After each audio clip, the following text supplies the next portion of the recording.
includes the TMPD. While us here in Local Assistance Division, we're still down here in the VDOT Annex building in downtown Richmond, just off Broad Street.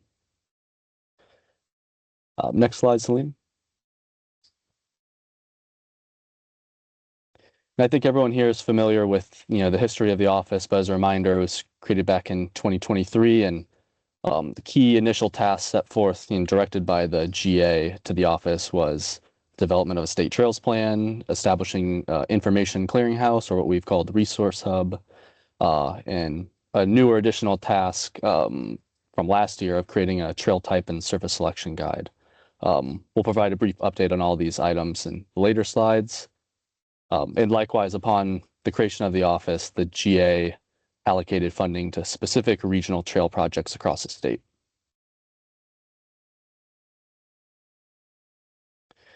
And that those one-time allocation of funds, which totals roughly $86 million from the GA, that's split between 6 projects, what we've called General Assembly identified trails.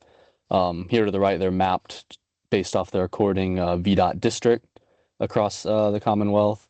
And while the VDOT district offices, generally lead the development of these projects, such as initial project scoping, design, construction, the State Trails Office has been charged with really coordinating on their work and providing assistance really as needed. So in the next few slides, I'll provide just a quick update on some notable progress on a few of these.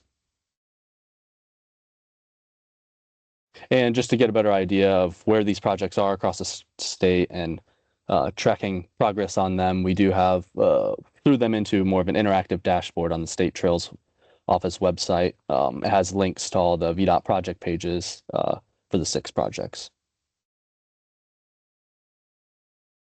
Some notable progress since the last STAC meeting. The first segment of the Eastern Shore Rail Trail is under construction after a groundbreaking back in May of this year.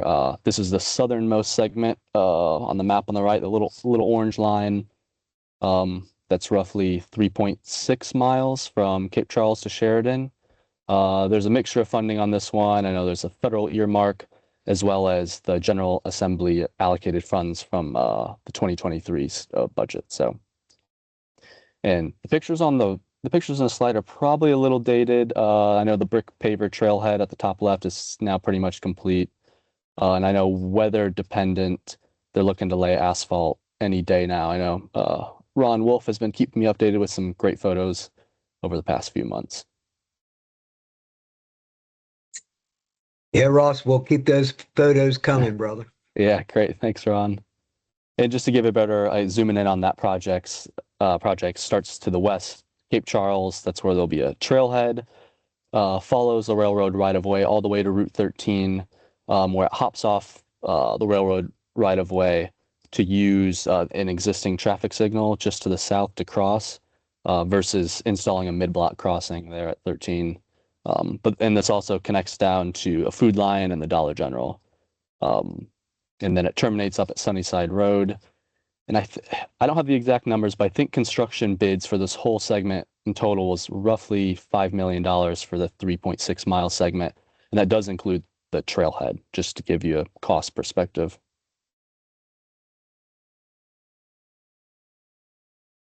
In addition to those segments under construction, there's 2 notable segments that are under design for the Eastern Shore Rail Trail. Continuing north from Sheridan, an 11-mile smart scale round 6 project is fully funded all the way up to Bird's Nest, highlighted in yellow. And then further north, a smart scale round 5 project is fully funded and under design. That's about 4.2 miles between Melfa and Onley. Like the Cape Charles segment, both of these projects I have noted here are VDOT administered.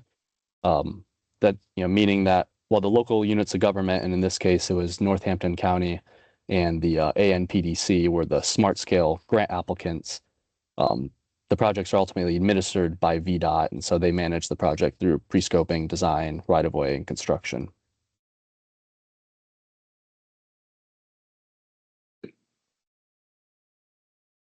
And many of you in the Richmond area will be aware of the September ribbon cutting, the newest 4.8 mile segment Fall Line Trail. There was great turnout for that segment between Ashland and Woodman Road to the south and Henrico.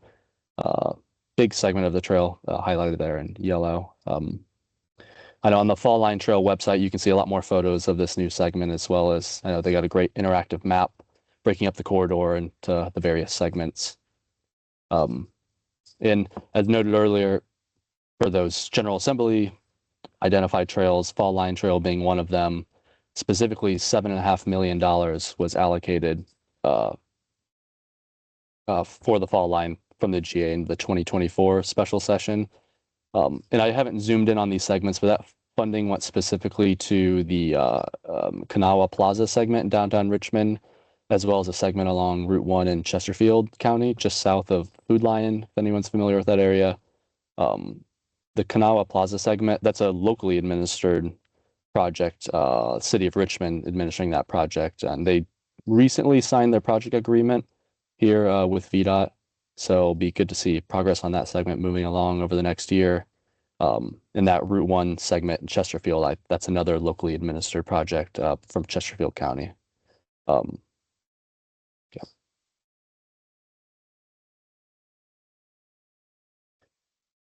Wanted to provide a quick recap on the ongoing Transportation Alternatives grant program, the ongoing grant round. You know, as we talk about trail funding sources, the TAP program is really kind of the largest reoccurring pot of money available to localities. It's not trail specific, but trails make up a huge portion of total projects and just grant requests in general. All bicycle and pedestrian facilities are eligible under this federal reimbursement program. I wanted to highlight in the bar graphs just of how trail projects make up such a large chunk of the applications in the program. The program is administered here in the Local Assistance Division by our federal programs team. But as the State Trails Office, we did assist during the application review process for all the trail-specific projects. And I'll note the graphs on the right are split between pre-applications and full applications. You know, essentially, in the spring, localities apply during the application window. Upon applying, it allows VDOT staff, both here in central office and across the districts, to do a thorough project review and project vetting just to ensure eligibility and feasibility. And so if you make it through that period of the project is still eligible and it can move on, it moves on to the full application window. So just noting these, that out of the 88 applications for this most recent window that made it to full app, 24 of those are shared use path trail projects. In orange, listed as other, those are generally sidewalk projects for the most part, but there are a few bike lanes and other just pedestrian improvement projects. And the graph on the right depicts, for all those that made it to the full app in terms of grant requests of those 88, trail projects make up about 46 million of the whole $140 million ask. So a little bit over 30% is trail projects specifically. So, as a reminder, these projects require a 20% match for FHWA guidelines. So, there's more money stacked on top of this. And the maximum grant request is $2.5 million. And you can see it's a very competitive grant program with, lots of applicants. And ultimately, projects will be scored over the coming months and then awarded in 2026 by the Commonwealth Transportation Board. So, that'll be spring 26. With that, I'll pass it on to Cassie Patterson, the State Trails Office Program Coordinator. Hey, everyone. Okay, so as a refresher and update on the Virginia Trail Type and Surface Selection Guide, we've talked about this in the past, but for an update and for anyone who hasn't been able to attend in the past, we are developing this guide, which will provide an overview on typical trail users, trail types, and what suitable surfaces are for those users and for the trail types within certain contexts, as well as trails built within the VDOT right-of-way. The guide will provide detailed definitions for trail surfaces and where they are most suitable, and will compare the different surface types for suitability of trail types and user groups. There will also be details within this guide that will review important considerations when choosing a surface type, such as the maintenance needs, costs, and accessibility, the big three. But ultimately, this new information will become a new appendix within the VDOT roadway design manual, and will complement the existing bike ped planning and design appendix, which is already existing within the RDM. We are hoping to wrap this up by the end of the year as like final edits are being done, especially by our consultant team, and then it needs to go through some internal checks before being made available to the public, but we're hoping that it will be done soon so y'all can see it, and when you do, we'll let you all know when it becomes available so you can share it and view it with your network and your localities, and then yeah, we can start using it. Next slide, Celine. Okay, so some of the features of the PowerPoint got a little wonky, but so this is the recap for the phase 1 of the State Trails Plan.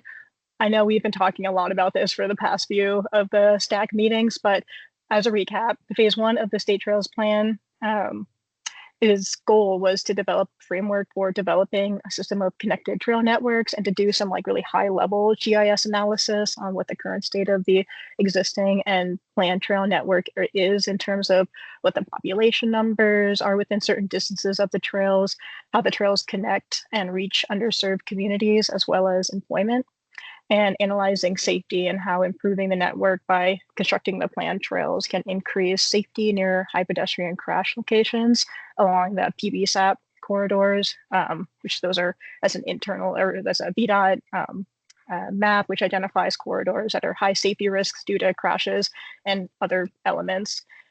One thing to note for the State Trails Plan is that the data was collected in 2023. So we need to keep that in mind, especially when this becomes available to the public, that there have been some changes in the planned and existing trail network that is being shown on the maps, but that is still like a really good guide to use for mapping out a statewide network. So phase 1 also reviewed public engagement and the results of the survey that was conducted for public feedback on trail use, the barriers that people were experiencing, and then the desires for future trails within Virginia. And then the overall themes that framed phase 1 and the trail analysis were being connected, accessible, contrasting geography, and safety. All right, next slide. Okay, sorry, now it's really hard to see. So the analysis that came out of phase 1 really did set up the foundation for phase 2, which was much more in-depth and GIS tech, very involved in GIS. But the goal was to focus on the planned trails network and conducting analysis on which trails could have the most impact on the overall regional trail network. It also pulled in descriptive elements, which you can see on the table we have here. Those are for analyzing, which included elements like key destinations, such as like hospitals, libraries, and schools. But it also pulled in transit stops, bicycle facilities, and parks, and other elements to analyze how the planned network can improve these connections and which ones had the most impact on making those connections to those elements. All right, next slide. Okay, so the outcome was a detailed GIS analysis of how the various planned trails met those descriptive elements. So our office developed this dashboard, which displays all of the planned and existing trails that were part of that regional analysis. And this will be available once the State Trails Plan becomes public. But from the screen grabs that we're showing here on the slide, you can see kind of the trail network with existing trails in orange and planned trails in blue. And in the far right image, if you select a trail within the dashboard, you can view how it's scored in the overall analysis that our team conducted and how it's scored in the various categories of those descriptive elements from the previous slide. The plan will provide details for explanation of the scoring process because it was very technology, like very in-depth, and the processes, the data went into developing the scores. But the dashboard will be available on the resource hub along with the State Trails Plan for phase 1 and phase 2, as well as the story map, which kind of pulls everything all together into like a more digestible narrative with interactive maps. And so, yeah, we're really excited for that to be available to the public so y'all can explore and see the outcomes of the analysis. All right, next slide. All right, so speaking of the resource hub, we are really excited about this update because we are just about ready to release the first iteration of the Resource Hub. So as Ross stated in the beginning of this presentation, the General Assembly tasked the State Trails Office to develop an information clearinghouse with resources and data about trails. And so we are excited to share with you all some sneak peeks of the website, which Information Clearinghouse, the Resource Hub, same thing, which was created on the ARC Online's Hub application. And this platform really allows for interactive maps and pages for information. So it was really the perfect platform to create the Resource Hub. And you all will likely receive a link to view this page very soon, so you can explore it and check it out and all that it has to offer. And we hope once you all do get this link that you will spread it around with your networks and provide us with feedback on how you like the Resource Hub and also maybe like what's missing on it, because this is a living resource that we will be continuously updating as new information is released and new trails are constructed. But what we really want is it to be the most useful tool and resource for localities and planners and designers to be able to use and to refer to. All right, next slide. So a large component of the Resource Hub is the data viewer. What is on the screen here is not the full trail network across the state, but what you see currently is the shared use path data that TMPD collects on an annual basis, as well as the federal data from the Park Service, Fish and Wildlife Service, and the Forest Service. So that's TMPD data is in orange, and then the federal data is in black. We're in the process of adding more of the local and state park trail data. However, it takes some time to merge the data so it's cohesive and it has the same data attributes and definitions as the other data is currently using. But yeah, it will just help with being able to use the map and use the filtering. However, we're actively working on that, and so that will probably be in a future iteration. All right, next slide. Okay, so the Resource Hub would not be what it is without resources. So this page houses categories of resources from various sources. We really wanted this to be the one-stop shop for trail planning, design, and guidance, especially in Virginia. So here you can see we have multiple categories. A few of them are like ADA and accessibility, planning resources, grants and funding, and legislation and policy, and quite a few more. All right, next slide. So if you click on one of the categories, it will lead you to another page, which displays a definition for what to expect from the page, as well as drop downs to view the various resources related to that topic. And so this is where you can really use your, you can receive the link to the Resource Hub. We would really, so basically the drop downs will show like the different links for whatever you need for resources. But this is where we can use your help when we want to be able to add in what's useful. So if there's a link or a resource that you're like, oh, well, we use this, we would love to hear from you to add into the Resource Hub. But now I'm going to pass it back to Ross to continue the overview of the Resource Hub. Yeah, and to wrap up just kind of this quick snapshot of the website, which will be easier to view once everyone has the link and can test it out. But another part of the Resource Hub we wanted to create, while being fairly simple, is to shed light on kind of trail definitions specific to Virginia. And the goal of this, for this trail type page, was to mimic how trails are mapped and tracked in the interactive trail data viewer that Cassie mentions, and to use existing naming conventions that are used here in VDOT for how we map trails in general. So, there's a lot of trail terminology out there, and while for many of us, we generally understand of how these terms can be used interchangeably, but we wanted to use this page to ensure that we were clear about that. Generally a trail mapped in our data viewer will fall into two categories, and that's a shared use path or a native surface trails. But we know, trails don't always fit perfectly into those categories, of which there are many across the Commonwealth. It's still worthy of mapping, and those will be denoted as other. And so the next slides, I'll hop into just what these pages will look like. So yeah, diving deeper into each one of these trail categories, the goal of these pages is to provide general definitions as well as examples across the state. This page provides definition of a shared use path. Further below in the page, it also notes the trail terms that are often associated with shared use paths, things like side paths, rail trails, greenways. Based on locational context, be adjacent to a road, alongside a river, a creek, or a railroad corridor.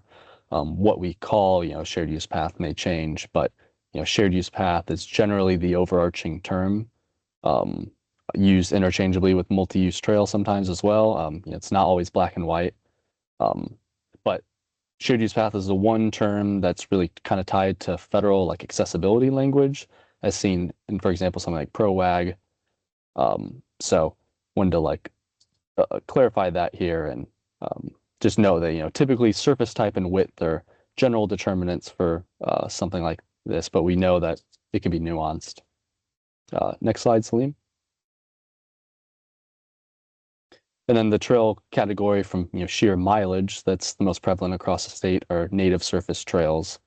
Once again, the information here is generally well understood by those in the trail community, but we thought it was important to clarify what these trail types meant. And we deferred really to the U.S. Forest Service's definition, who probably has the largest data set for these type of trails across the state, as they use native to categorize these trails in their official public.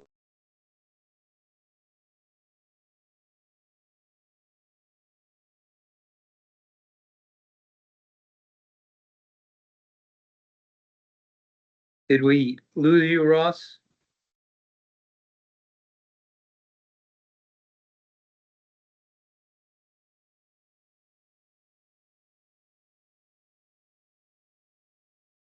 It looks like Ross's screen is frozen for some reason. Sorry. Okay, I'll pick up from, yeah. Thanks, Cassie. Yep. Okay, so we have the native surface trails essentially for the going over what the different trail types are. But yeah, we can do next slide.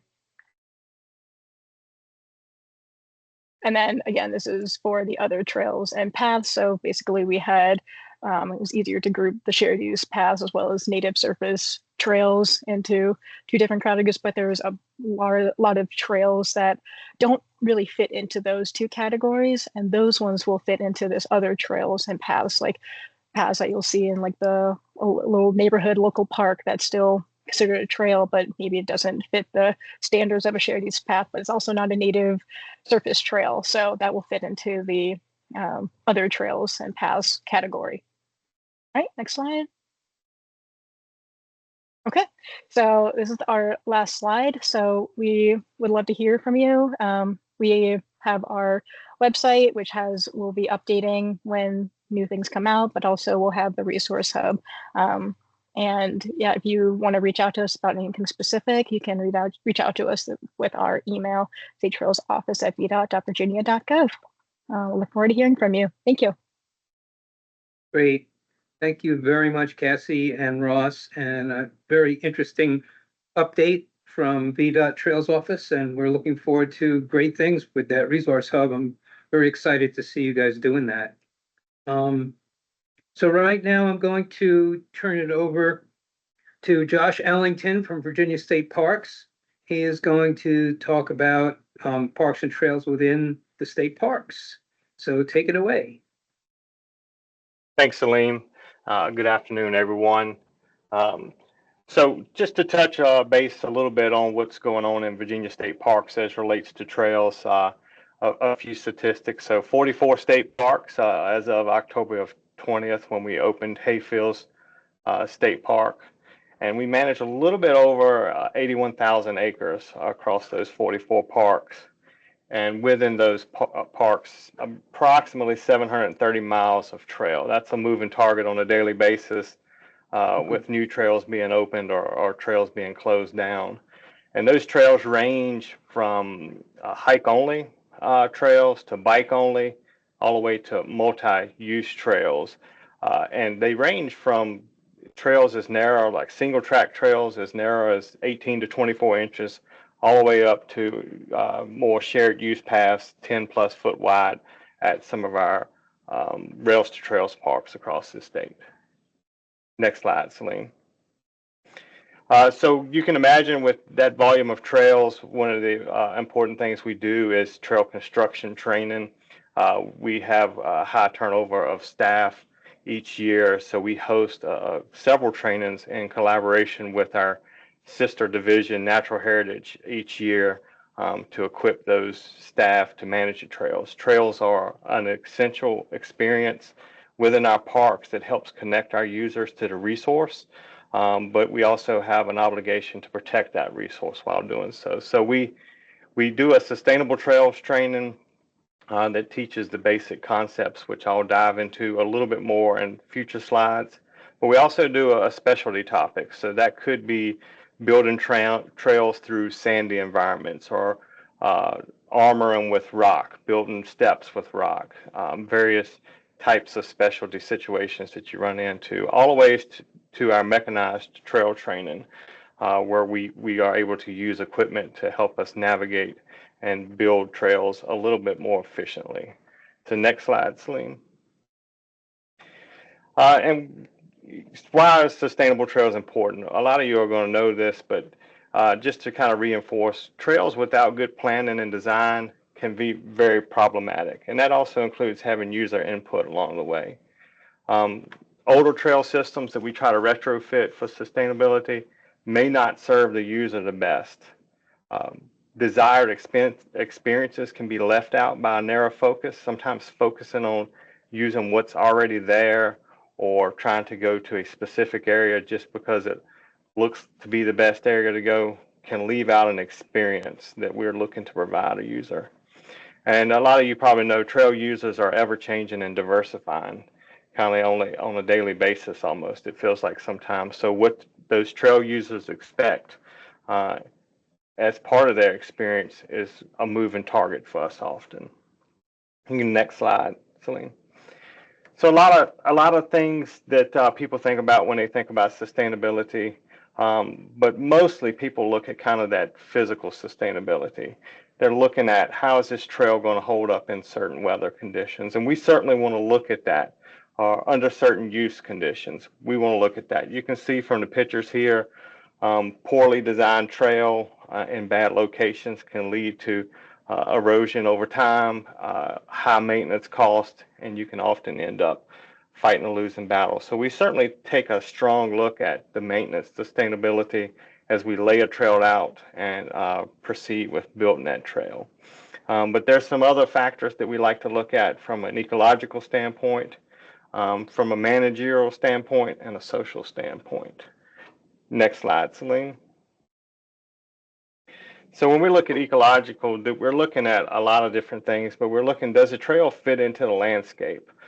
So a lot of times within our state parks, we're trying to provide that experience with minimal impact to the landscape. We want people to feel immersed in nature and connect with the resources.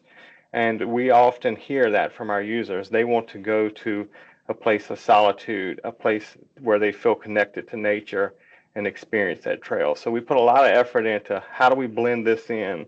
We're almost to the point where you could overlook that a trail even exists in an area if you're not specifically looking forward. We also look, is it the right trail and the user for the area? As I mentioned earlier, everything from biking trails and hiking trails, equestrian trails, are we putting the right trail in the right place for that user? And for the long-term sustainability of the trail, is the soil types, the right soil type to sustain those users. We're also looking at the level of impact during development. That can often be our largest level of impact, and we want to be sure that we're not negatively impacting the area beyond recovery during that building process or development process. And then what's the long-term impact on the landscape? So this is looked at from a standpoint of everything from historic resources. You know, are we impacting the landscape in a way that impacts that cultural landscape? Are we impacting the landscape in an ecological way that's going to cause negative impacts? You can go to the next slide, Celine. And then one that's often easy to overlook, but is a big impact, especially when we're managing the volume of trails we are managing, and that's the managerial sustainability. So how does a new trail fit into the overall management strategy for the staff and or special interest groups? Do we have the capacity to manage that trail? And if not, can volunteers fill those gaps? We rely heavily on our volunteers and established relationships with volunteers often to manage various aspects of trail. For those of you familiar with Pocahontas State Park, 100+ miles of trail in a single park. If it wasn't for the volunteers at that park, those trails just could not exist. And then it's inspections and assessments, where we're teaching people how to go out and look at trails and catch issues early on. How do we manage those issues early on if they do appear? If we missed something in our planning process, how do we manage that early on? And trail decisions, including temporary closures. Some of our parks have to make decisions to close parks in typically bad weather times to avoid having further damage to a trail. All the way out to risk management. What are our risks on that trail? Those come into play with certain user groups a little bit more than others. Bike trails often, when you're doing natural built bike trails through the woods, you need to look at risk management, how we lay that trail out and the features on that trail. You can take the next slide, Celine. And then social sustainability. Are we meeting the need of the users? This is one that we push really hard on in our training. Sometimes new employees, young employees coming in, want to see a multitude of trails, and they look for everywhere they can find just to put a trail.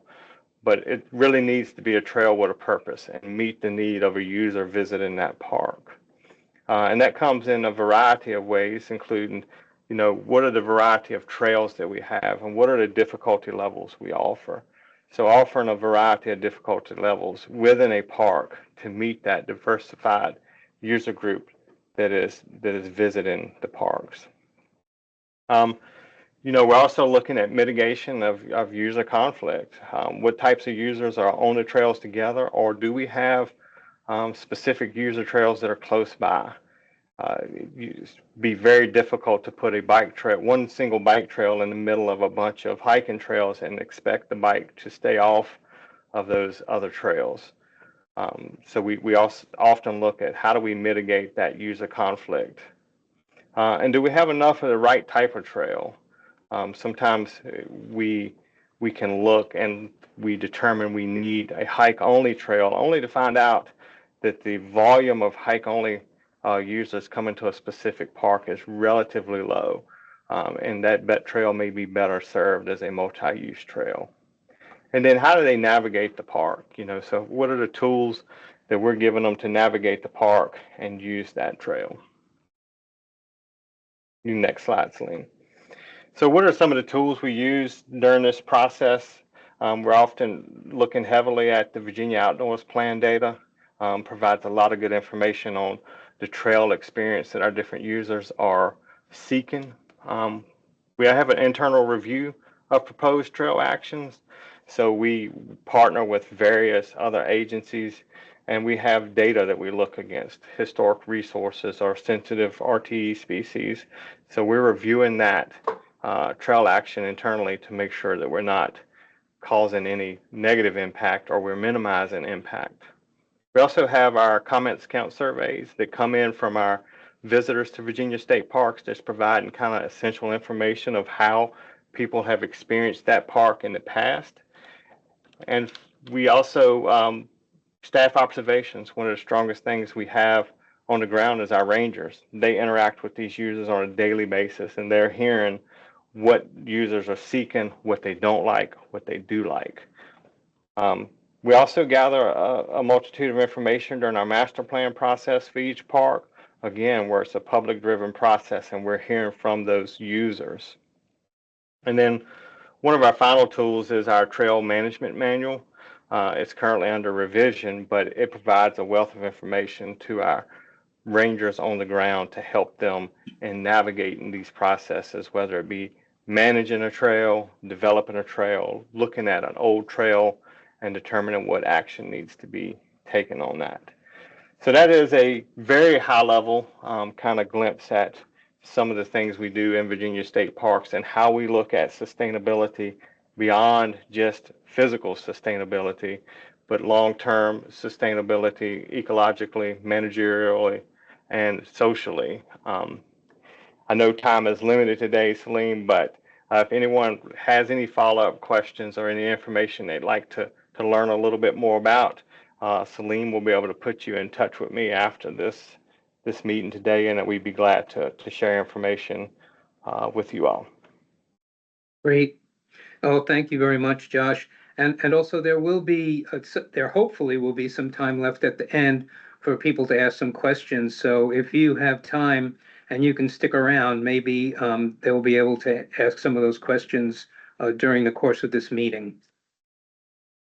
So now we're going to turn it back over to Kelly McClary to give us some updates about two of the trail state parks, the High Bridge Trail State Park and the New River Trail State Parks. Thank you, Kelly.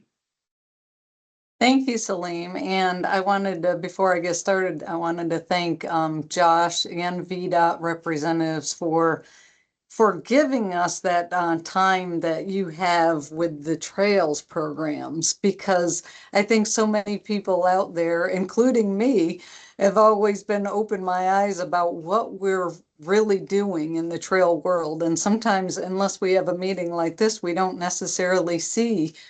Shoot, I work with Josh all the time, and I didn't know all the work he was doing in the trail aspect. So I do appreciate that. And DCR and us in Planning Recreation Resources are so excited to talk to VDOT about their ArcGIS hub site when it comes to trails. I think that's going to be exciting for everyone here on the phone today.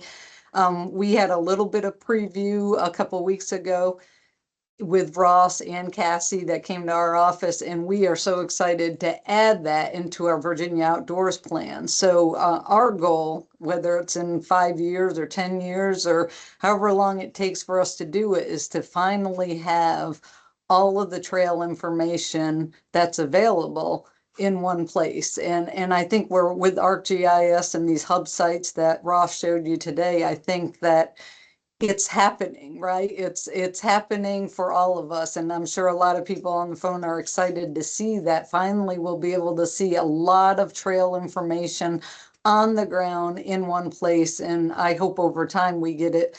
We'll be able to share information. We're working with VDOT to share our information with them and them with ours, so that we have a one place for everyone to use for trail users, whether it comes to finding a trail and using it, or finding information about a trail and how to build a trail. So it's really exciting. I'm glad everybody's using the same platform and format, because that's been long overdue, I think.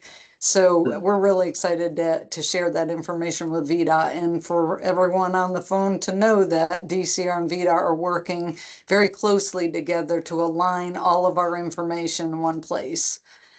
So with that said, I do appreciate Josh's intro, because I didn't see all of his slides prior to today, but it lines up pretty well nicely with my information that I'm presenting today. I wanted to give you guys some information about our two trail parks. And I knew a lot of people get confused over what is DCR doing versus what is VDOT doing. Many of you know we own High Bridge Trail State Park. We also own New River Trail State Park. So those are the two parks I'm going to give you some information about today. My information really has to do with what we've been doing, what we plan to be doing, and how that all aligns with trail construction and trail parks as a whole. So with that said, the picture you have in front of you today is High Bridge Trail State Park. Hopefully, if many of you have been there. If you haven't, please come visit. It's a 32.2 mile corridor that was gifted to us by Norfolk Southern. It traverses 3 counties, Cumberland, Nottoway, and Prince Edward counties. It has the centerpiece of the park is what you're seeing in the picture, which is High Bridge. And that's not, so High Bridge is partly in Farmville. It's about a 2,400 foot long bridge over the Appomattox River. It was a Civil War bridge, so it was used as a locomotive bridge after that. And in 2008, it was funded by the General Assembly they gifted the corridor to DCR. And in 2008, we were funded by the General Assembly. And a lot of people ask me, how much did you get and what did you do first with a park like this? So in 2008, we were funded by the General Assembly by $7.5 million. We actually also used some FHA loans. We also had some funding that had to do with federal funding. It was called the Obama money, I think, at the time. I'm sure there was a different name, but a lot of people colloquial used that as a terminology. So this actual park, 32 miles, was funded by the General Assembly with $7.5 million, but we leveraged a lot of federal funds. And I know many of you on the phone probably wonder how that works and what that is. But by the end of it, we used about 11 million total to open a park like this for 32 mile park. And we opened it in 2012. Next slide. So this was the historic High Bridge. Obviously on the left side of the screen is an old picture. The right side of the screen is one of the, well, first of all, it's a beautiful picture at sunset, but also we had to rebuild the entire bridge. So one of the things we first did when we opened this park is work on the trail. We worked alongside VDOT and upgraded the trail corridor with different sizes of rock. In fact, a lot of people ask us about that. It had a huge ballast stone when we first received that trail. And so we added various grades of rock all the way to number 10s that were on the top of it for horse users and multi-set users.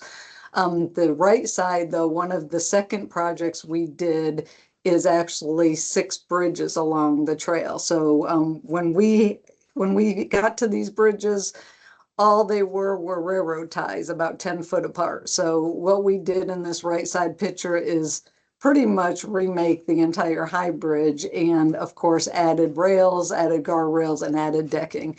I know this is close to home for a lot of people on the phone. That's why I wanted to share it with you, because I think bridges, crossings, all of these things are normal parts of trail maintenance and trail operations. Next slide.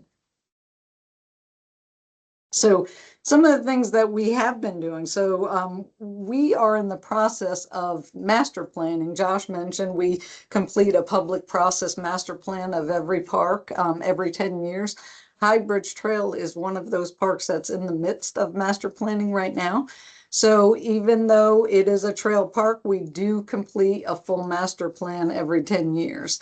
Some of the existing amenities. So one of the things that's interesting, I think, for trails is the trail itself is the surface that VDOT reflected, and it's the operation and management of, as Josh reflected, but it's also so much more. So for us, we have the luxury of having not just the trail corridors, but some areas along the way that allow us to have some visitor experience services. So what happens so many times with trails is that if someone gets to a trail and uses it, and what's the first question they say? Where's that bathroom, right? So during our master plan process, we've been looking at some of our existing amenities that we have on the trail, and those are depicted here, which is trail works, we have playgrounds, we have comfort stations, which are bathrooms for all of those out there. Trailheads, we have 6 or 7 trailheads along this park, mountain biking trails, hiking trails in one of the areas. We also have lots of culverts and bridges, which is, again, probably very norm for anybody on this call today. We have 94 culverts across 32 miles of trail at High Bridge. And then we also have staffing, because that goes to the operation of, and we have ranger residences and maintenance facilities for the upkeep of a trail this size. Next slide. So there's just a larger map for you to see. And it's just the basic of why I put this here is so for everyone on the phone to see that we have our own issues, problems, operation and maintenance of a trail corridor that's 32 miles. And I think that everyone knows that maintenance is probably one of the most important things of a trail that's 32 miles long. And of course, being fresh and upkeep also for us at state parks includes new facilities. So in your bottom right, we just opened the High Bridge Trail Station. I think it's called High Bridge Station is what we named it. This building has been long overdue. It was actually planned in the first master plan of High Bridge Trail, and we finally completed it. In fact, I think it was last spring that we opened this building. So it's about a 2,500 square foot building. It has public restrooms. It's about a quarter mile from High Bridge itself, and it's the first ADA access to the bridge. So those users that have wheelchairs or anything else like that, they're able to stop at this building, get their bearings, and also make a trek, even if it's only a quarter or third of a mile to the High Bridge. They're able to see the largest spectacle that we have along the trail corridor, and it's certainly our highlight of the corridor. So we're constantly trying to keep things fresh and give visitors a new experience to a trail park. And then the entire image you have is just where this trail goes. It goes all the way from Pamplin to Burkeville. Our goal is to finish the last mile in Burkeville to create a 33-mile trail. But for all intents and purposes, at the end of the day, we've developed and opened this trail and it's been used since 2012. Next slide. So some of the proposed facilities that we have planned, some enlarging parking areas. We're constantly decking and redecking bridges. I think as long as they're made out of wood, we'll constantly be doing that. We plan on adding some new lighting to the High Bridge, new picnic areas, bathroom facilities. I probably should have put that as bullet number 1 because it really is one of the most needed things along a 32-mile corridor. And we're trying to add that last connection, the final mile to the trail. Next slide.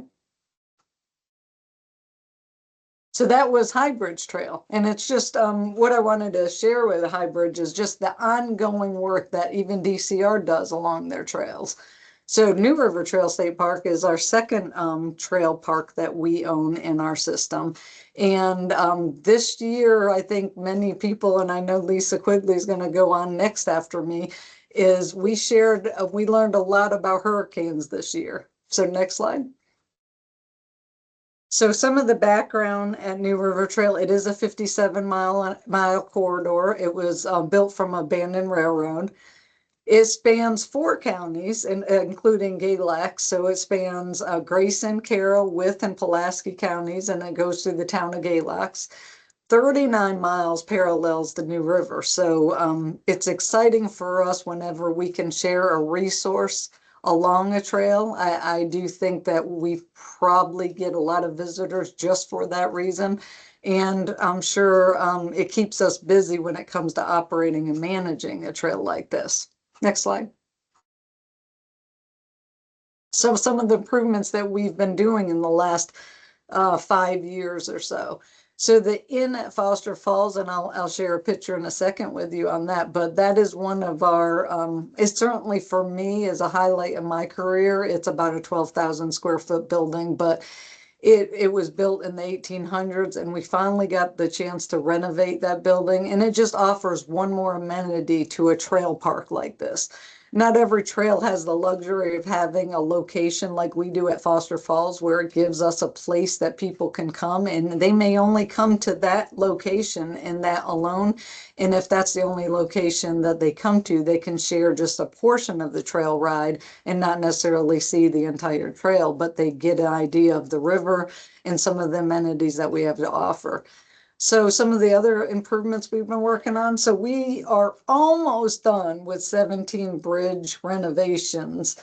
And I say almost because we had a hurricane somewhere along the way. So we actually rebuilt a couple bridges twice. We did prioritize our bridges. A lot of people call me and ask me, how do we build a trail park and how do we decide what's most important? So we did hire a structural engineer to help us prioritize the condition of our bridges. There's 31 bridges along the trail. And we are funded with the General Assembly with some funding for this. And so what we had to decide is which ones are the most important. And so that's how the 17 bridges came along, as they were the highest priority when it comes to the condition of the bridge was in the worst repair. And those are the ones we started with. We have a goal to renovate all of the bridges along the trail, but the 17 that we are funded for will be completed probably by next month, hopefully. Next slide.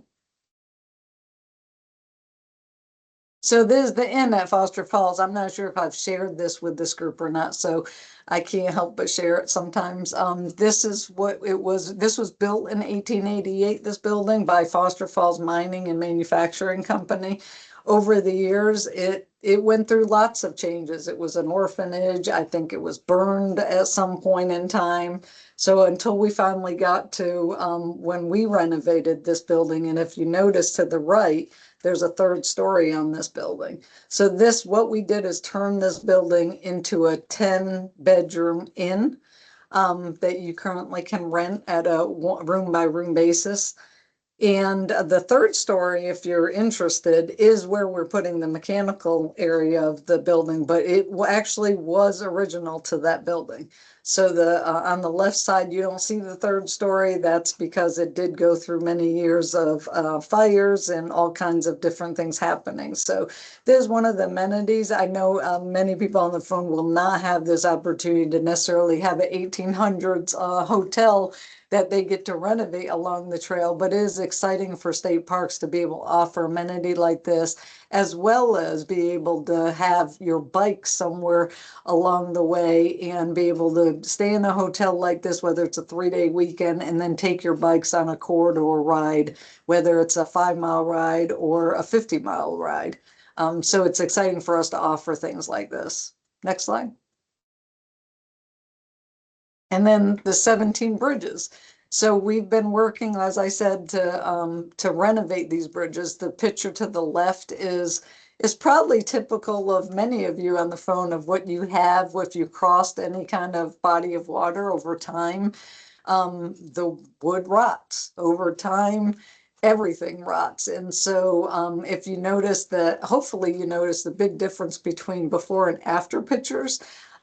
We've tried to renovate all of these bridges to a standard, and the standard is, of course, to meet ADA accessibility. It also is to make sure that we're meeting some kind of structural integrity when it comes to a little kid pushing on the side of that bridge and looking over.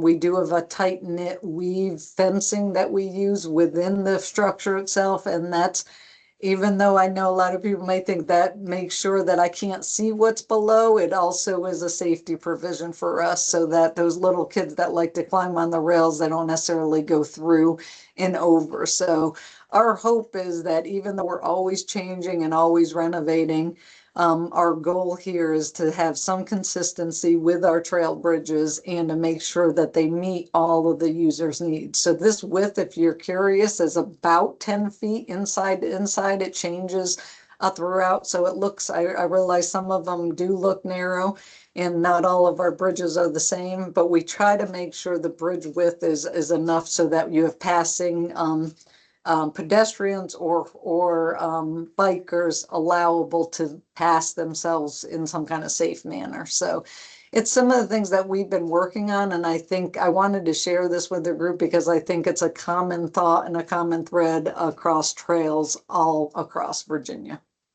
Next slide. I think that's it. Oh, no, one more. So I wanted to end with this because we are constantly looking at the Virginia Outdoors Survey, which is embedded in the Virginia Outdoors Plan, as far as how they affect different parts of the recreation world. I pulled this one up because this actually is straight regarding trails and it helps for this community to hear. But we asked Virginians, why are people using trails? What activities are most pursued and which amenities are desired? And so what you have on your screen is basically the answers that we receive from the public at the time, and we'll constantly be reaching out to them as far as what are their reasoning for using trails: enjoyment, relaxation, health and physical training, those obviously, and obviously scenery for the natural environment. So those are all things that everyone here today needs to look at and review, because it'll help you guide you to where to put these trails in the future, meaning around a natural environment if possible, and what people are using for and what the demand is. Trail-based activities, their participation, and their need. Of course, we'll always, I think, hear about bathrooms across the trails. The last bullet has to do with trail amenities. Public restrooms, 69%. Well, I'm sure most of you all agree that's probably what you hear along the way. Parking, drinking water, information kiosks, those are all the top 4 items that are being asked of our trail users. And I think for this group, it helps us to understand where to put trails, how to create trails, and how to maintain trails. So hopefully with a little bit said about what we're doing in state parks, I hope that helps everyone along the way. Josh and I are both good resources, and we certainly will be glad to answer any questions at the end of the presentation. Thanks, Salim. Okay, great. Thank you so much, Kelly. I think people got a lot of information out of that and insights into what it takes to have a 50 some odd mile trail in a state park. And it really did mesh very well with Josh's presentation as well. So I think people are getting a lot of information today that they may have never thought about or wondered about before this. So thank you very much. So we're going to get a report about the Virginia Creeper Trail and what's been happening since Hurricane Helene. And with that, we've got Lisa Quigley from the Virginia Creeper Trail Conservancy to talk to us about that. Lisa? You might be muted, Lisa.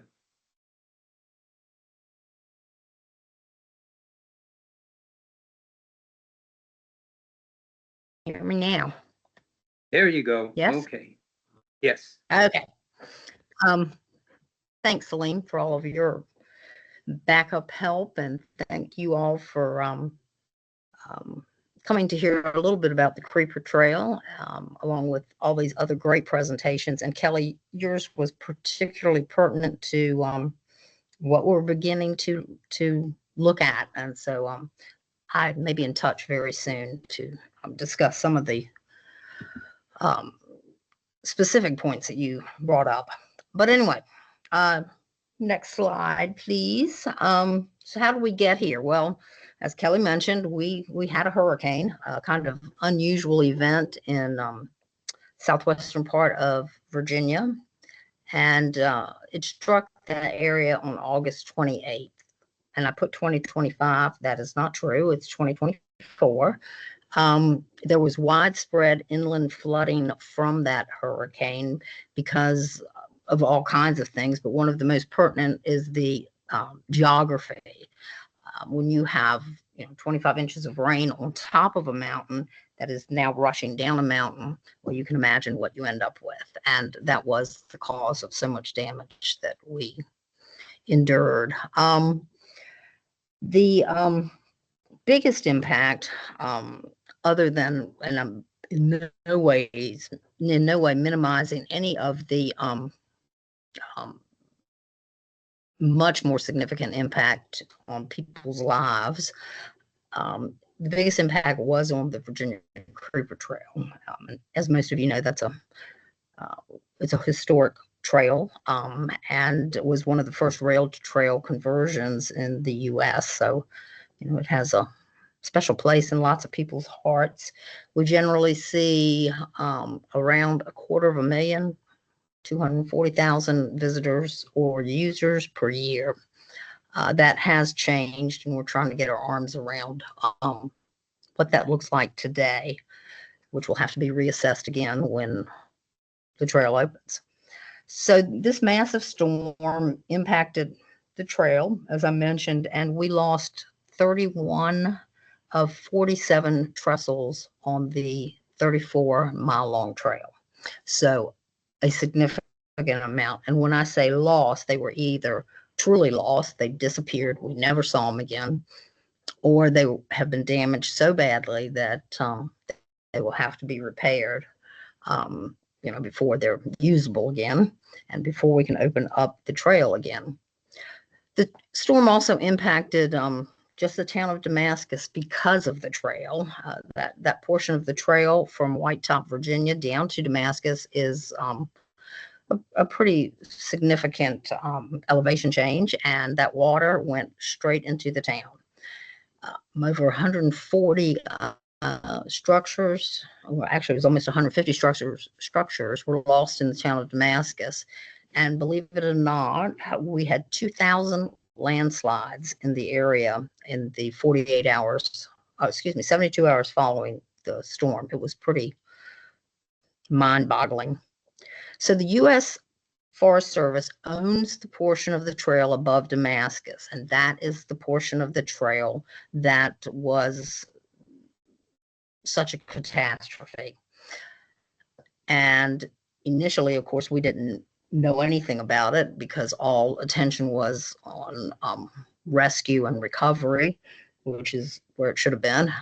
About the third or fourth day after the storm, we met and we started trying to decide how we were going to even approach access, because the Forest Service had determined very, very early on that it was completely inaccessible. And I know Catherine Herndon Powell is on the phone, on the meeting, and she was confronted, or the AT was confronted with very, very similar circumstances. And of course, the AT and the Creeper Trail do intersect, and they intersect at one of the most damaged areas.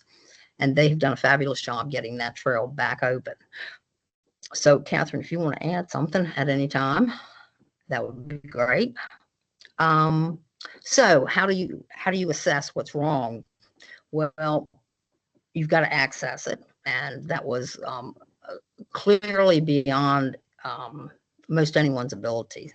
So the Forest Service brought in crews from various places in the country, as well as Puerto Rico, and they attempted to begin the access process.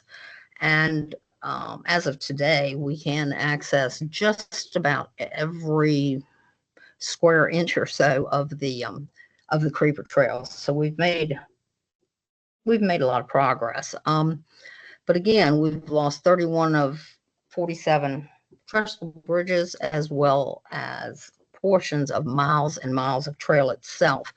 And I'm not talking about just washing away the top surface of the trail. There are sections of the Creeper Trail that still there is no bottom. You can't reach it. It is just, I don't know, maybe it's China, I don't know, but it is way down there. And they've sent cameras in and studied the stability of it and what it looks like. Mainly that was caused by underground rivers, streams, springs, etc., that decided to go back where they had come from. Next slide. So beyond access, we couldn't go anywhere without funding. And in December of last year, 2024, a continuing resolution was before Congress right before the holidays, and folks from both parties, Tennessee, North Carolina, and of course Virginia, really went to bat for the area at large, and they were able to allocate $600 million for the areas most hardest hit in those 3 states. The estimated amount to rebuild the Creeper Trail will be between 200 and 300 million. The significance of that and why everybody says, well, that's so much money. Well, in reality, it's not. Just listening to you all today is well in line with what it costs to build a trail, and we are, in effect, rebuilding a trail. But the push to rebuild the creeper is largely tied to economics. It has an enormous impact economically on an area that struggles on a good day economically. So to lose a draw like the Creeper Trail was going to make a significant difference. So folks stepped up, and the money is there, thankfully. And that 200 to 300 million, the scope of that project has been defined just by a couple of elements, but it covers everything: debris removal, trestles that require rebuilding or repair, stabilization of the stream banks. Lots and lots of streams run on either side of the trail, and they did create a lot of the problem. But so we are planning to go in and stabilize those areas and clean them up reasonably. And as I mentioned, the trail reconstruction itself is a big job, a very big job. So when the Forest Service released the decision memo, or they issued the decision memo within the, and you all are probably familiar with those, it's, I don't know, the best way I can think about it is kind of a, okay, here's the plan, and it's either going to go one way or the other. And fortunately, they were able to classify the rebuilding as a CE, so they were able to start work right away. And the reason they were able to classify it as a categorical exclusion is because the plan is to remain in the original footprint of the Creeper Trail. There may be some divergence, because a section has washed away so badly they can't go through it directly, but largely speaking, it is right in the same place the trail used to be. And that determined a lot, or that checked a lot of boxes when it came to making the classification of a CE. So that was good news. Next slide. So some of the early and intermediate steps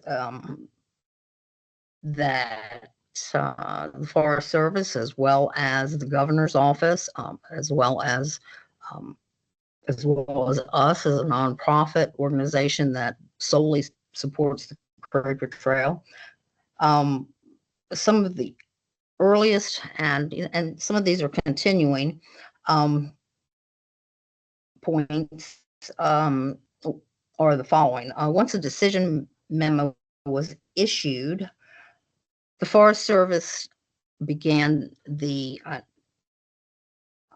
effort to gather input, and all of us helped push that out and direct people to where they could provide input through the Forest Service website, etc.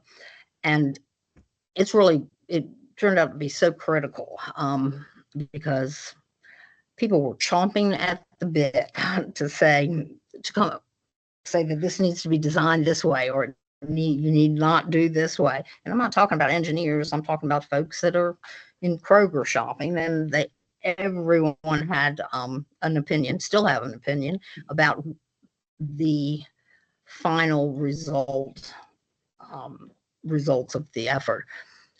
I think they're going to be pleased. We actually incorporated a number of pointed input bullets into the proposal that became the RFP. So that was it was a very positive experience. So after the public input was gathered, the Forest Service felt like they had enough information that they could design a basically a application form, a proposal, and it was ready to go and posted on sam.gov in May. And the reason they posted it on sam.gov is it helped vet a lot of possible applicants. I was fielding calls for about 3 months about people. Well, I've got 2 pickup trucks and a chainsaw, and so this is a enormous project, and it will take top shelf folks to get it done. So the first RFP that was issued did come out in May, and simultaneously, the Forest Service contracted with a company out of Louisville, Kentucky, to begin the debris removal process. And the debris removal is critical for so many things. Well, obviously, you've got to be able to access the work. That's number one. And number two, it's critical for safety. The Forest Service has had to bring in LEs from different districts just to monitor folks accessing this catastrophic trail, and it just wasn't safe. So we needed to get some of the debris out of there for that reason. And the other reason really came down to fire. There are millions and millions and millions of trees, still are many, on the trail or around the trail, and it did partially eliminate the inherent fire danger with the downing of so many trees. So it was a priority. They did 2 phases. They finished up their last phase, I think the 3rd week of August. And at that time, and this may have changed, I didn't go back and confirm one way or the other. At that time, at the end of August, nearly 50,000 cubic yards of organic and inorganic debris has been removed to date. And there's plenty left, which Forest Service will then turn awarded the contract for the rebuilding, because that will be part of their process, is to clean up the rest of the debris where it needs to be. Some of it doesn't need to be cleared, but there's quite a bit that still does. Next slide, Celine. So the next step in all of this was actually contracting the massive projects. The initial proposals were due at the Forest Service, I believe it was late May. I've lost track of time a little bit. From those initial responses that were submitted through sam.gov, a large review committee was formed, mainly engineers, and they went through every proposal with a fine-tooth comb, and they met constantly. And by late spring, I'm thinking it was the first part of June, maybe mid-June, the top 3 contractors were identified. And those top 3 contractors were from all over the country. One contracting company is from Wyoming, and they also have an office a large office in Colorado, West Virginia, and South Carolina. Some of these, the contractors out of Wyoming, Colorado, have a total of 33,000 employees. That's how big these contractors are. Now, they don't all do trail rebuilding or trail building. They do all kinds of things, but the company itself employs 33,000 people, which I found really phenomenal. As part of the final review process, these 3 contractors were invited to tour the trail itself over a 3-day period, along with houses, etc., because they'll be here a while. And I should have mentioned, as part of the RFP posted on sam.gov, the Forest Service or was required to they somewhat confidently said September 2026. Well, that's now 10 months from now, which I think pretty much everyone knows is, even without a government shutdown, is not going to be likely. So anyway, as the contractors visited, their final proposals were due in late August, and the contract, the actual award of the contract was initially expected at the end of September. And I think it was the 28th, actually. And 2 days later, the federal government shut down, and this is a federal job. It's federal land. All the employees, as you know, are federal. The money is coming from the federal government, so it has come to a complete and total standstill, and remains that way for the moment. And I'm sure there's lots of people that hope even more than we do that this gets resolved as soon as possible. But in the meantime, here we are. So obviously the timeline and the deadlines will likely shift beyond September 2016, September 2026. And I would venture a guess, based on some of the people I've spoken with, including folks from VDOT, that we're probably looking at March of 2027, approximately, which is not, if they can't get it done prior to the beginning of October,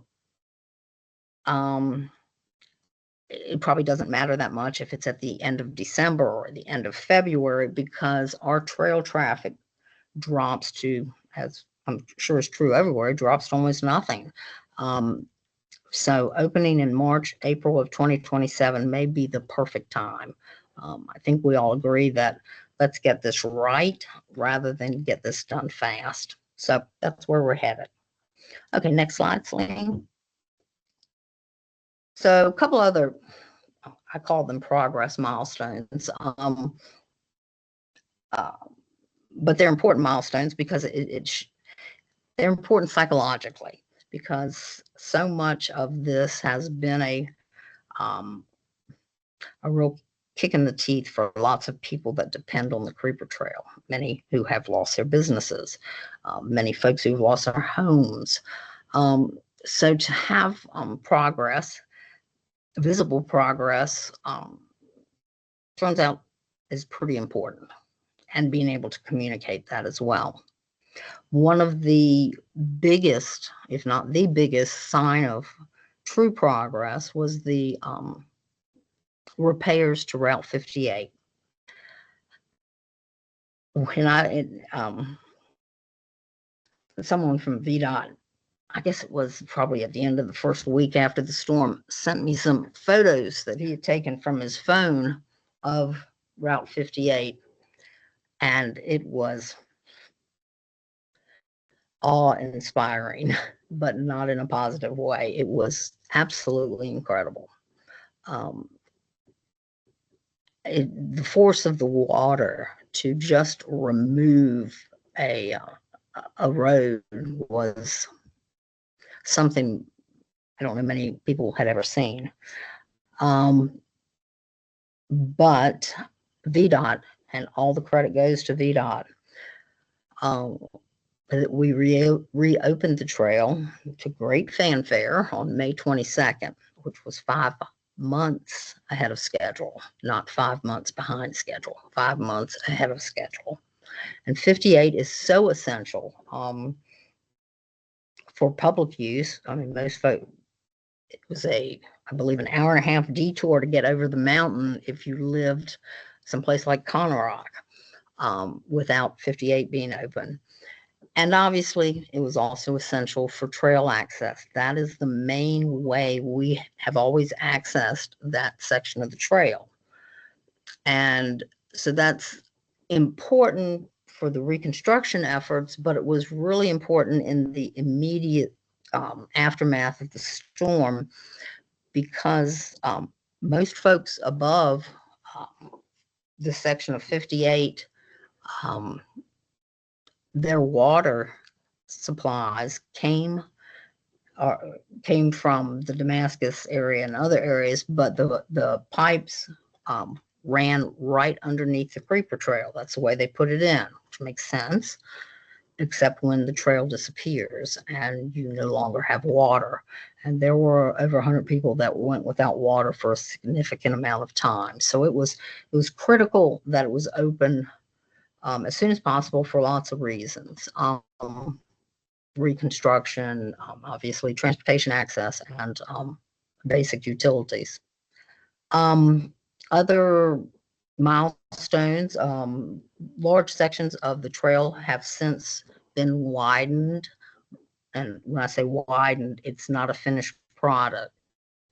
It's heavy equipment going in just to make sure the heavy equipment that follows can move about as freely as possible.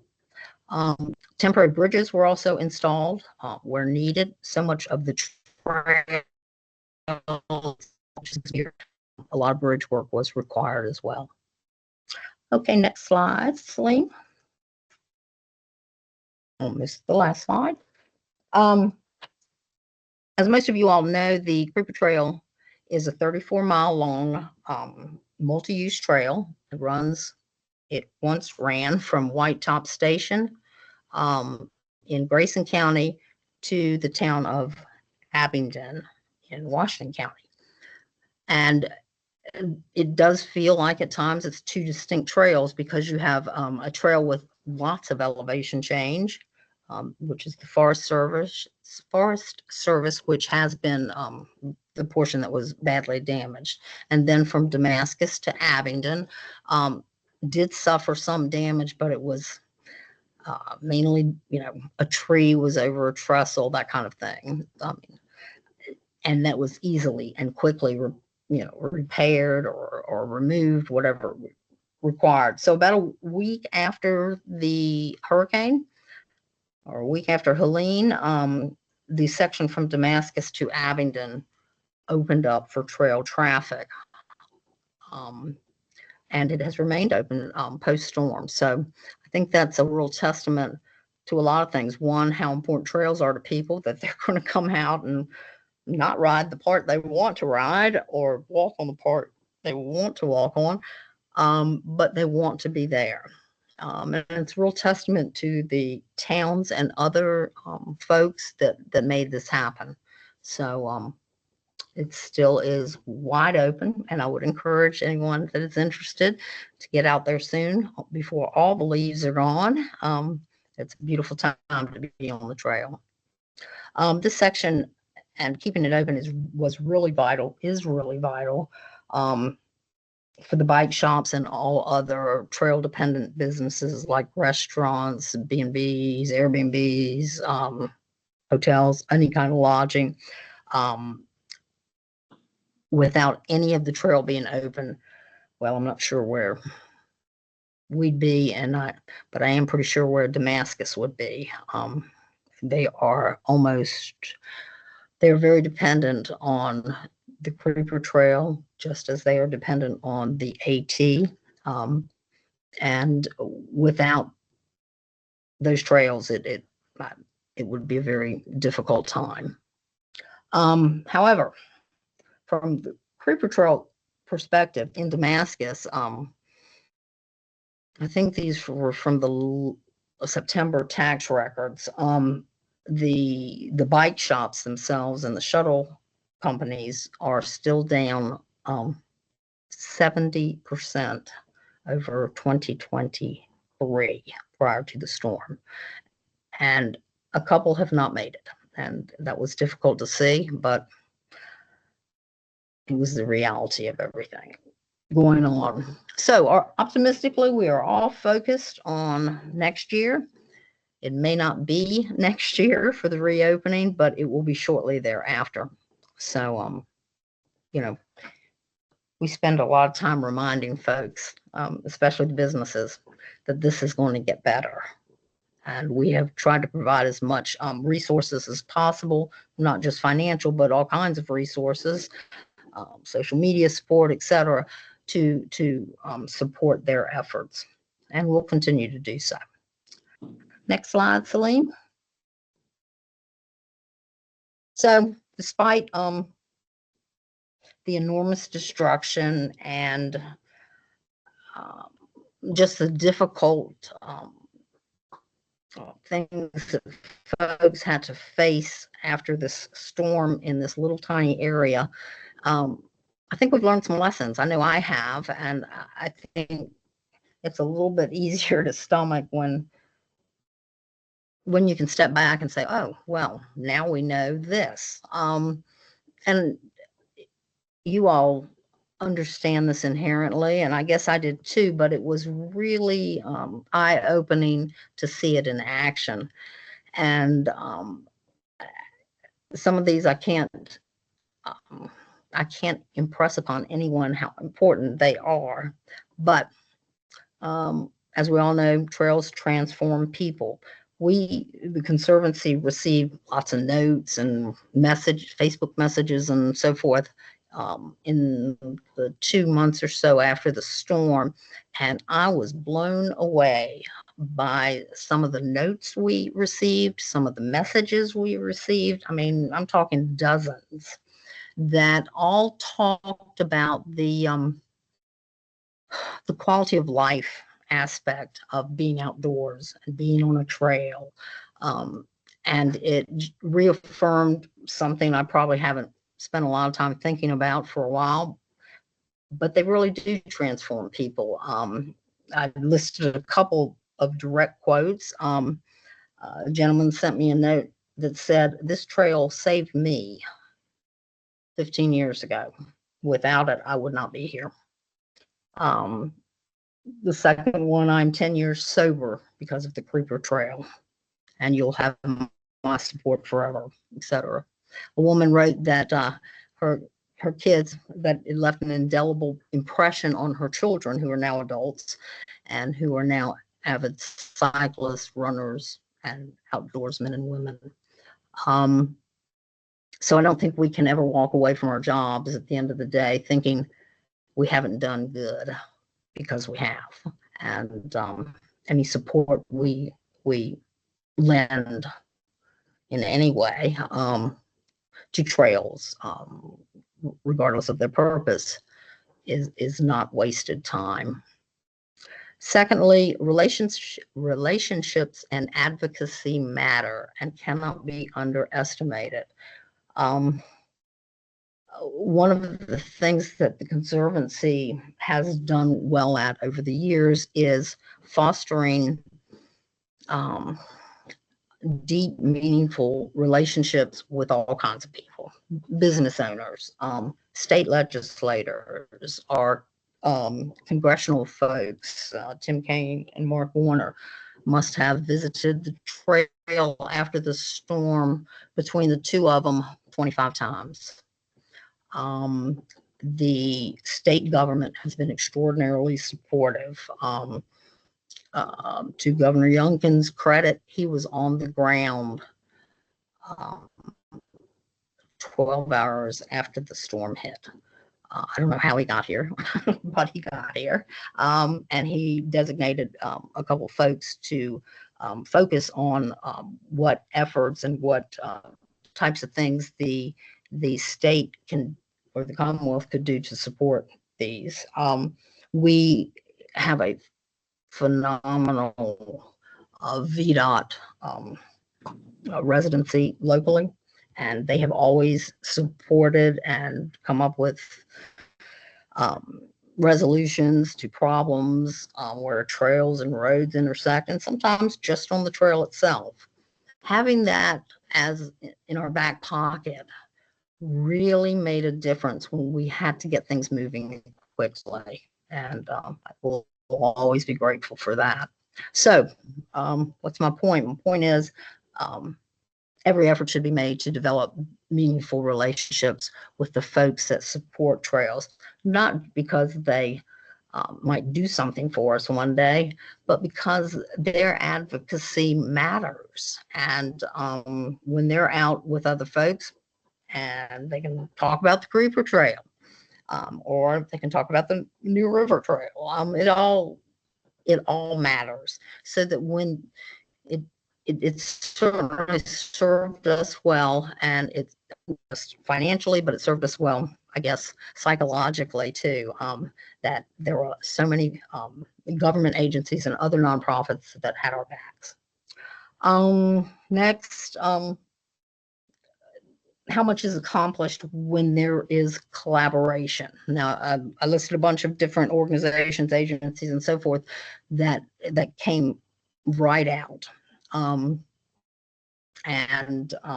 They did a phenomenal job, but by themselves, they were less effective than when they eventually, and it happened pretty quickly, began to collaborate together. I'm talking the feds, the Commonwealth, our local government representatives, our local governments themselves, and other nonprofits like us. The collaboration was critical. So I did want to point that out. And the final thing really honestly has to do with you all having the support of the greater trail community, particularly across the Commonwealth, has meant so much to all of us, and to me personally.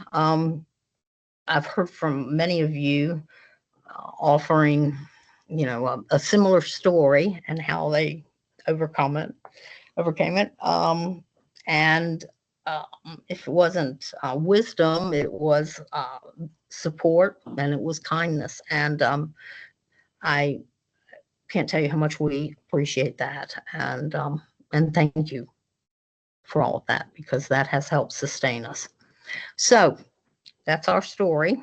And if you have any questions, let me know either today or feel free to contact me. And that's it. Thank you. Thank you so much, Lisa. That really was a wonderful presentation, and very inspiring to me. Not only in terms of looking at the amount of work that it is taking to get the trail opened again, but also especially this last slide that you have about lessons learned and how important the relationships are between the people that are important to the trail and people that will help. And also, like you said, just that the advocacy does matter, and it does make a difference in the end. So thank you so much for that presentation. We have gone over a little bit. One thing, Lisa, if you wouldn't mind putting your email address in the chat, so if people do have questions for you, they can send you their emails. I'm going to be very quick in the last part of this this presentation now in terms of the stack report for 2005.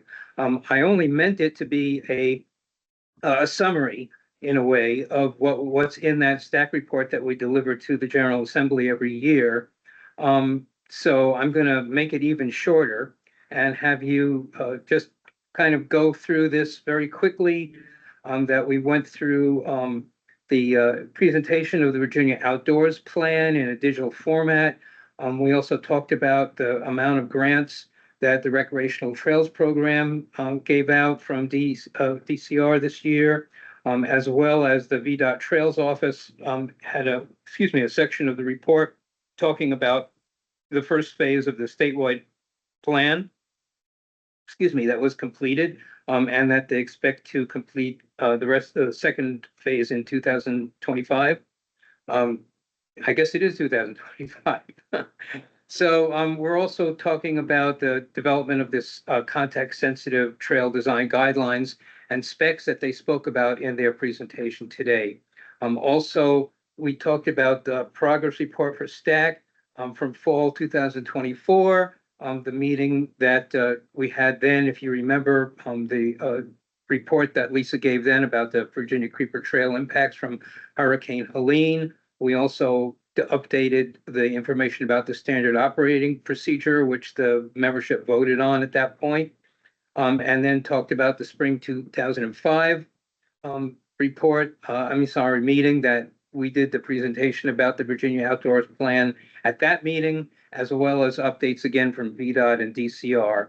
And as I put in there, the full report that you can all read is available online on the Virginia Legislative Information System website. And I do have that link there, but I will give you more of a chance to get to the links on the next slide after this one. And also for everybody to know, this presentation will be available on our own website, which I'll also give you the URL for. So you can return to that and get the links later on, as well as this, this email address where you can send any more questions that you might have after the meeting or things like that. So as far as the spring meeting goes, we are going to combine it again with the Vault Conference, which will be happening in April, on April 27th to 29th in Newport News at the Marriott City Center. So you might want to save that date. I know a lot of you, as well as a lot of people that I work with, attend the entire conference. So you probably already have this in your notes about what you want to do next year. So, and if there's any items that you would like to see on the STAC agenda for for the STAC part of that meeting, you can send those ideas again to that email address, the planningresources@dcr.virginia.gov, which is the email address that we use.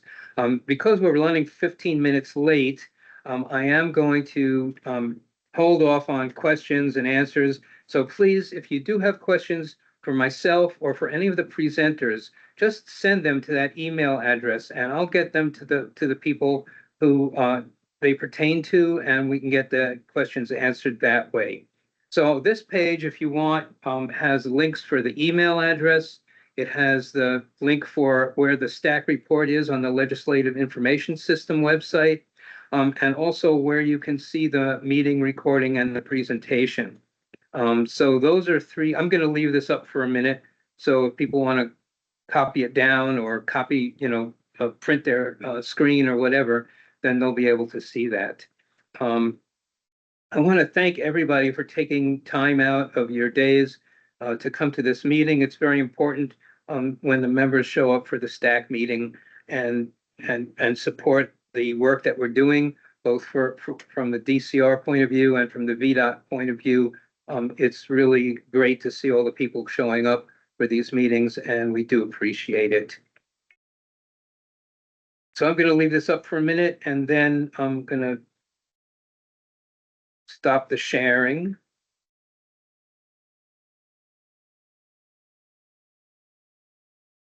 I wanted to also take a minute to thank everyone for spending some time with us today. And as Salim said, please give us your thoughts of the spring meeting. Also, please, we're sorry we didn't have time at the end here for question and answer, but we certainly can continue question and answers via our email like Salim had referred to. So anything that you have or wanted to share, send to us and we'll be glad to respond that way. Also, like Salim said, this will be posted on our website. So that way we can go and review it, as well as I saw there was a lot of chats going on.